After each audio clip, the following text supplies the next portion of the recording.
네, 다음 질문 가겠습니다. 그 할머님, 할아버님들께서 요즘 아이들 많이 봐주시는데요. 예, 우리 집안엔 이런 사람 없었다. 정말 가슴 아픈 얘기 아닌가요? 그죠? 그렇죠. 누굴 닮아 이러니라고 한다든지. 자, 이 산만하다고 할 때 이게 후천적인 건지 아니면 선천적인 건지 내가 태교를 잘못해서 그런 건지 부모님들이 은근히 죄책감을 가질 때가 많아요. 그런 경우가 있습니까? 되게 선천적인 경우도? 그러니까 집중력이 떨어지는 이유는 크게 봤을 때 인지적으로 이렇게 이해가 안 돼서 무슨 내용인지 파악이 안 되니까 계속해서 이렇게 책을 보거나 혹은 공부를 하는 게 어려운 경우가 있고요. 네. 또 정서적으로 불안정해서 네, 막 이렇게 우울하거나 불안하거나 혹은 어떤 자신감이 부족하니까 어떤 내용이 조금 답답하면 그걸 못 견디고 그냥 덮어버리는. 또 마지막으로는 행동적인 요소. 이건 이제 몸의 에너지나 혹은 몸이 지금 노출되어 있는 환경, 습관 이런 것에 영향을 받는데 아마도 어린아이가 좀 많이 방방 뛰어다니고 많이 움직여서 우리 집에 이렇게 산만한 애는 없었어 라고 얘기할 때는 네. 그 이제 행동적인 요소를 얘기를 하는 걸 거고 거기는 기질적인 요소가 포함되어 있어요. 네. 기질적으로 조금 더 이제 자극추구 성향이 강한 아이와 조금 그런 거 재미없고 밋밋한 안정적인 환경을 선호하는 아이들이 있는데 그거는 반드시 뭐 엄마 쪽 유전자만 물려받는 건 아니기 때문에 네. 네, 어느 쪽의 잘못이다 하기도 어렵고 그리고 또 유전자의 문제라 하더라도 그거는 충분히 또 변화 가능하고 유전자가 변화한 건 아니지만 네. 성격 발달을 통해서 조절 가능하고 그래요. 네. 정말 다행이죠, 선생님. 그는 선천적인 부분이 있다고 하더라도 그것을 얼마든지 바꾸는 것이 가능하다. 바꿀 수 있고 또 그거 자체가 또 긍정적인 모습도 가지고 있어요. 네. 이렇게 우리 새로운 것들을 늘 만들어내고 사회에서 큰 일을 하는 사람들은 보면 좀 산만해요. 아유, 정말 다행스러운 얘기네요, 선생님. 네. 그래요? 아유, 네. 네.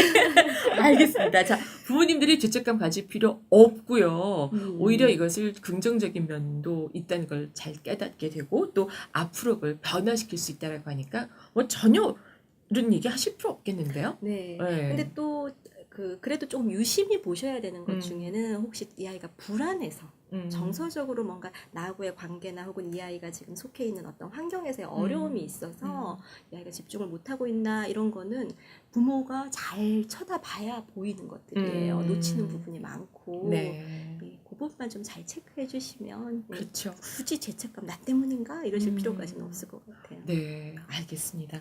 자, 한결 마음이 좀 가벼워지는 걸 느끼고요. 다음 질문 또 드리도록 할게요.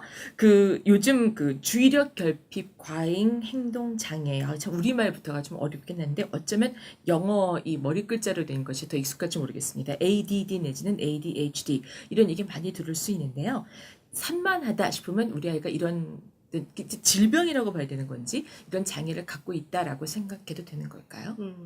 정확하게는 이제 주의력 결핍 및 과잉 행동 장애 이렇게 네. 불리고 이거를 이제 영어로 ADHD라고 얘기를 하는데요. 이게 소화기에 가장 많이 진단되는 장애이기는 해요. 소화기라 하면 그러니까 아동 청소년에 속하는 네. 그 연령대 유아부터 시작해서 뭐 학령기 아동. 학령기 아동까지. 네. 우리나라뿐만 아니라 뭐 미국이나 다른 나라에서도 이제 되게 많이 유병률이 높은 정신과 장애 중에 하나인데 그런데 사실은 이게 질병 차원에서 접근하는 것보다는 이제 발달적인 차원에서 접근을 좀 할 필요가 있고요.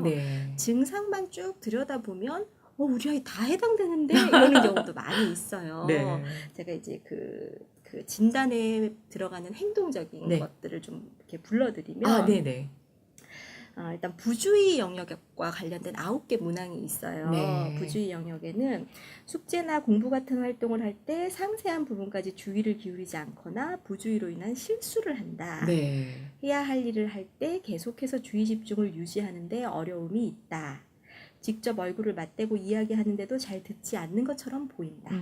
지시를 끝까지 따르지 못하고 활동을 마치지 못한다. 이때 지시를 거부하거나 이해할 수 없어서가 아닌 경우여야 되고요. 누군가 지시를 하고 있는데 그대로 하지를 못하는 거죠. 그때. 그게 뭐 다른 놀이를 하고 있어가지고 이게 안 들려, 듣기 싫어 이렇게 반항하는 차원이 아니라 정말 지시를 들었지만 그대로 행동하지 못하는 이런 경우인 거고요. 또 과제와 활동을 체계적으로 조직하는 데 어려움이 있다. 지속적으로 정신을 집중해야 하는 과제에 예를 들면 공부, 숙제를 회피하거나 싫어하거나 아예 하려고 하지 않는다. 아예 시작도 하려고 하지 않는 경우. 특히 이제 집중을 많이 해야 되는 지루한 어. 과제 이런 걸 할 때 아예 안 하거나 이제 할 때까지 시간이 오래 걸리는. 그러니까 미리 엄두가 안 나서 그렇죠. 겁나는 경우도 있을 것 예. 같아요. 아이 입장에서. 그렇죠. 또 과제나 활동에 필요한 물건들, 예를 들어서 연필이나 장난감이나 책 이런 걸 자주 잃어버린다. 소음이나 다른 기타 자극에 의해서 쉽게 주의 산만해진다. 또 일상적으로 하는 일들을 잘 잊어버린다.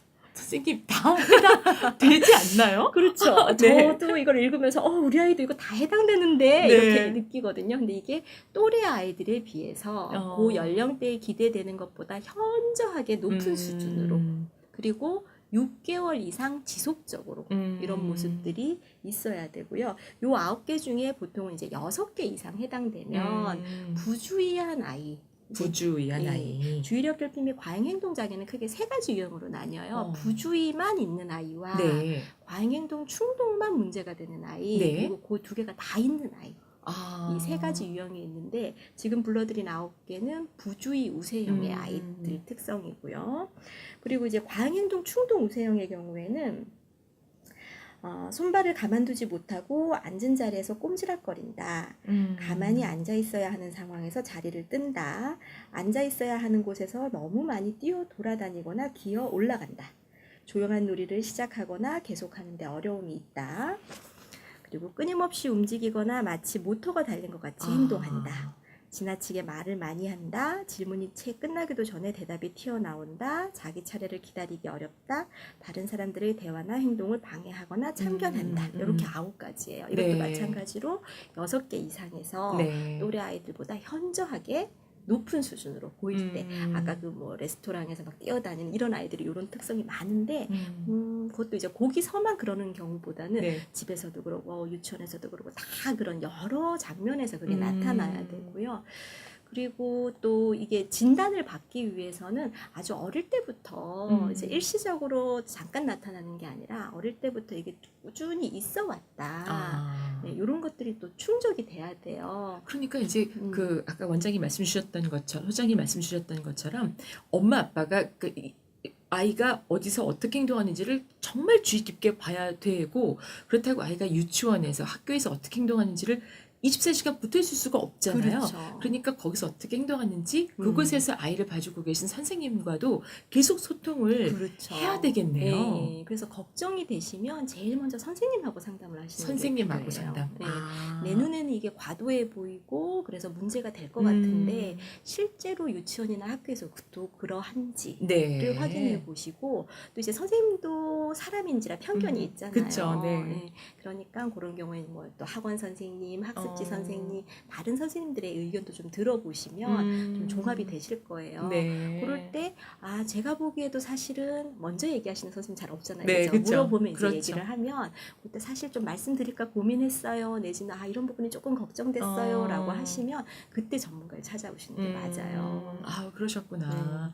저희 그 친척분 중에 한 분도 이제 미국에 사시는 분이 계신데, 아이가 초등학교 6학년이 될 때까지 그 약간 발달 장애가 있다는 거를 전혀 몰랐대요. 근데 선생님들이 아무도 얘기를 안 해줬던 거예요. 근데 6학년 올라갔더니 그때 선생님이 얘기해줘서 그때부터 이제 테라피를 받게 되고 뭐 이랬다는 얘기가 있었는데, 그 선생님, 그러니까 아이 하나를 키울 때 온 마을이 다 동원이 돼야 된다는 말이 참 맞는다는 생각이 듭니다. 그죠. 네, 엄마만 네. 잘한다고 될 문제도 아니고 아이를 봐주는 분들 한 분 한 분 동네 분들 네. 다 같이 주의를 기울일 필요가 있다고 생각이 되네요. 네. 네, 자 오늘은요 이보영의 영어 고민 수요 토크에서 자 우리 아이만 이런가요? 산만함이 산만큼 있어요. 라는 제목으로 우리 한국집중력센터의 이명경 소장님 모시고 1부 진행해봤습니다. 자 다음 시간에 계속 이어질 텐데요. 자 이제는 우리 아이 집중력 얼만큼 좋은지 혹은 안 좋은지 진단하는 방법 등 한번 그 직접 저술하신 책과 함께